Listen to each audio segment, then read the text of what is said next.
How we going, people? So apparently the Tauranga City Council voted to give the councillors, the deputy mayor and the mayor all a pay rise last week. 15.6% pay rise.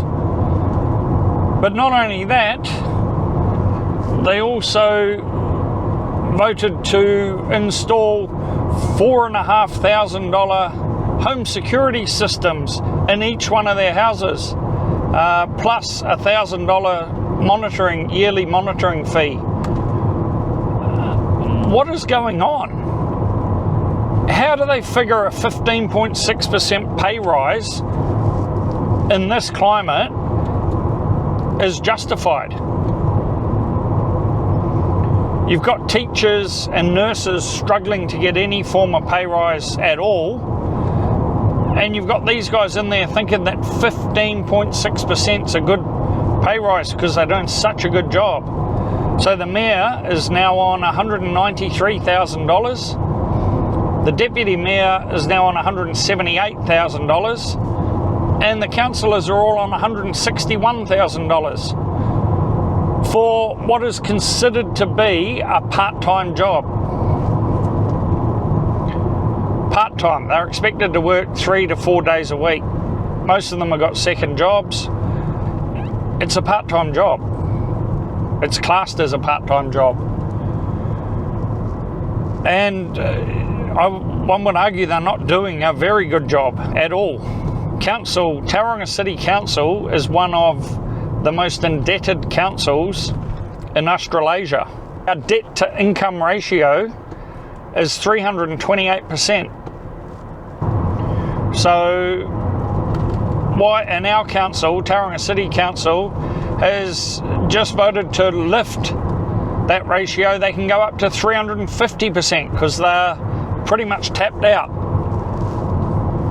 Absolutely ridiculous.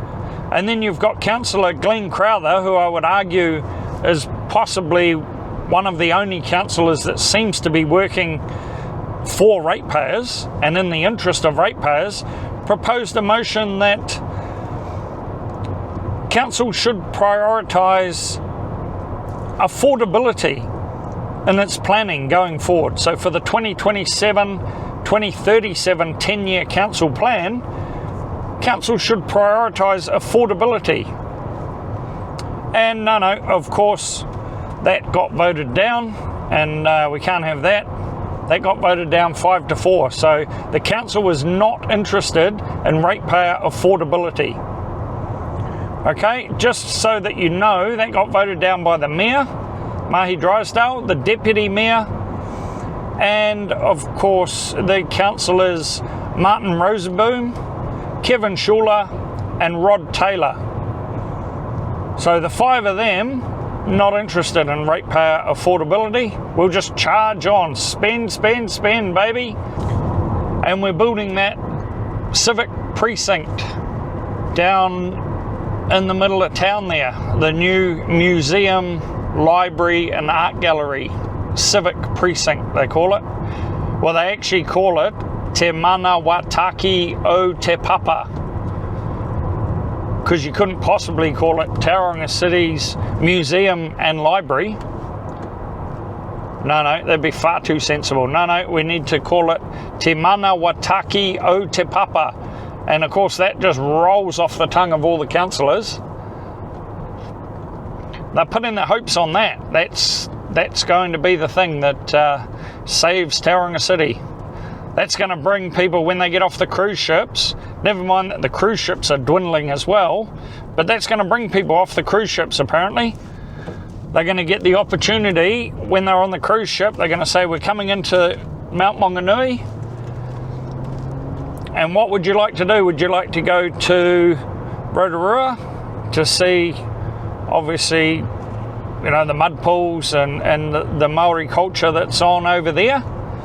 Would you like to go to towards Matamata to Hobbiton and see the Lord of the Rings, movie set, etc. over there? Or would you like to go over to Tauranga, which is pretty much dead, and have a look at their museum and library and, oh no, sorry, would you like to go to Te Manawataka o Te Papa? Yep, that's probably the third option will be getting ticked. That's ideal. So anyway, that's $306 million we're dusting on that, and apparently it's going to cost about $30 million a year just to run it, just to keep the doors open on it. So there's another nice addition to Tauranga City's expenses. And of that $30 million, apparently 7% of it is expected to come back through door sales, and you can guarantee that'll be a pretty high estimate. I would think that it's probably going to be less than that. So anyway, there's just another bill to, another cost to add to Tauranga City ratepayers.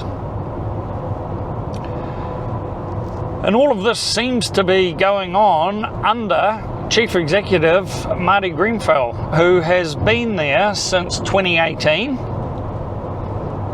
not elected, just put in, oversaw all the commission, when the commissioners were in there, right through there. Then the council got elected. We elected a mayor who can row a boat backwards really fast, and now he's running our city. But the Chief Executive, Marty Greenfell, $620,000 a year, a couple of $100,000 more than the Prime Minister, to run Tauranga City. Last time I checked, the Prime Minister was responsible for running the whole country. He gets $400,000 a year. No, Marty Greenfell gets $620,000 a year to run Tauranga City. Now, this is the bloke that's responsible and oversaw the Bella Vista debacle. He also oversaw the Marine Precinct deal, which is absolutely unbelievable to me, that you can sell a property $20 million under its valuation, not put it out to tender, not even put it up for sale. It wasn't even for sale. Someone just walked in, and I don't know what happened. Maybe went for a coffee with them and said, oh, I'll give you $20 million less than what you want for it. And he said, yep, that'll do us, you beaut. Not even put it up for tender. Don't even offer it to the commercial fishermen that have been down there. Their families have been working down there for years. Now they've got to find somewhere for them to go. No, yeah, we'll sell it to this dude. So sell it to the developer from Christchurch, and I'll tell you what we'll do. We'll build you a $29 million wharf upgrade as well, just to sweeten the deal for you. Yeah, so that happened. That's the same chief executive that's now telling residents in Papamoa and Oropi, I've just found out, that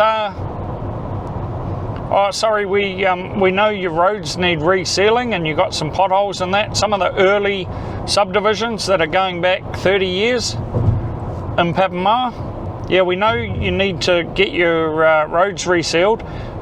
We can't afford to tar seal them. We're just going to have to chip seal them. Oh, you know, I realise your kids like skateboarding on the roads and some of these smaller cul-de-sacs and that. No, I know. I appreciate they like to skateboard out there and scooter up and down the streets, you know, and when they get home from school and have fun with it. No, yeah, but we're going to put chip seal down, so that'll be the end of that. And you know, when you're mowing your lawns, you know, you can look forward to every time cars go down, they'll be flicking stones up into your grass. So when you mow your lawns, you'll get stones and that in your grass. But sorry, that's all we can afford to do, because if we were going to tar seal it, apparently it's $400,000 more. And we just don't have that money, because, you know, we lost $50 million on selling prime waterfront land in Tauranga. We lost $50 million on that, but so, you know, now we can't do your road. You know, even though you pay your rates and, you know, you own the property and you pay your rates, and yeah, we're just hopeless with looking after the money. It's absolutely unbelievable that People need to get out and vote, people. When we have a council to be elected, we're going to elect members. We just had a Western Bay Council election and they had a 21% turnout. That's how you end up with a mayor that's done nothing more in his life than row a bloody boat backwards quickly. Yes, he was good at it. He got a medal. He's now responsible for running your city and doing a pretty piss poor job. So when we have elections, I suggest we start thinking a bit more seriously about who we actually want to be responsible for making decisions in this city. Do we want it left up to the developers and people that are developing the city? Do we want it left up to them to make the decisions? Because that's kind of what's happening at the moment. Anyway, that's all I got to say for now. If anything's made any sense to you, if I've said anything worthwhile, please give us a like, subscribe to the channel if you can. It makes a massive difference to us, and I'll catch you on the next one. It's WaynesWorldView. WaynesWorldView. Party time. Absolutely.